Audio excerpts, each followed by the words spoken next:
Mummy આજે હે દેવ દિવાળી એટલે મારે જો નવા ફટાક્યા બાકી કાયદેસર ડખો થાય હો ઘરમાં. સાની મુનીનો પૈડા ઈ ફળ બાકી જાતે જ લેવા. અરે પણ મમ્મી આ બધે પાડોશી આજે ફોડવાના સ્કાય શોટ અને આપણી પાસે સ્કાય શોટ દિવાળીની બધે સ્કાયમાં મોકલા ગયા ભૂલથી એટલે નવા ફટાકડાનો સ્ટોક છે બાકી કાયદેસર હે ને પાડો ઈ સમાજમાં આપણી આબરૂ ખતરામાં જાહે. અરે 100 તો નવી ગયો ને સ્કાય શોટ ફોડીને તારે આબરૂ વધારવી આ પાડો ઈ સમાજમાં. આ તો ભાઈ બધા જૂના ફટાકિયા દઈ દેજો બંગાળમાં નથી જોતા એવા તમારા ફટાકિયા.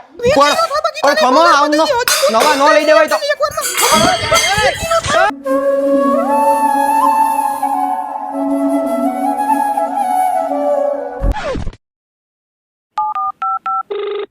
હાલા કાદિયા કલેજા દિવાળીની મારા બધા સ્કાય શોટો ફોડી નાખ્યા તમે બધાયના. અત્યારે મારી પાસે એવી પરિસ્થિતિ આવી ગઈ કે મને ઘરમાંથી કોઈ નવા ફટાકિયા નથી લઈ જતું. તો હાઈ ભાઈ માને તમારા બધાયના નવા ફટાકિયા ફોડવા જોઈએ ભાઈ બાકી આપણા બધાયની દોસ્તી પૂરી. અમારા પરિવારે તો કાલ જ દેવ દિવાળી કરી એટલે કાલ જ બધો ફટાકડાનો સ્ટોક પૂરો કરી નાખ્યો. એટલે ભાઈ તું કાલ દેવ દિવાળી કર કાલ દેવ દિવાળી કર મારે આજે દેવ દિવાળી કરવી તું મને ફટાકિયા પુકાર દેજે મારે નથી જોવાનું ઈ તારું કાંઈ. કાલનો વધેલો શેરડીનો હાટો હોય ઈ ખાવો હોય તો કેજે બાકી ફટાકડા આપણી પાસે નથી. હાલો હાલો એ લુખા હાડા તો અહીંયા આવતો જ નહીં. અહીં જા ભાઈ નથી ભાઈ તારો શેરડી નાટોય ખાવો મારે.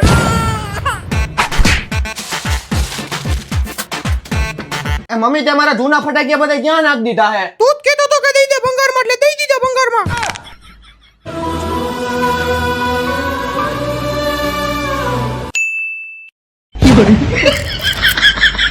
આગલા છે કાં શેરડી અરે કાઈ ઘટે નહીં ભાઈ. બધા ફટાકિયા પડો ને આપણે શેરડી છે નવું સમાજમાં લઈ આવવાનું સમજો.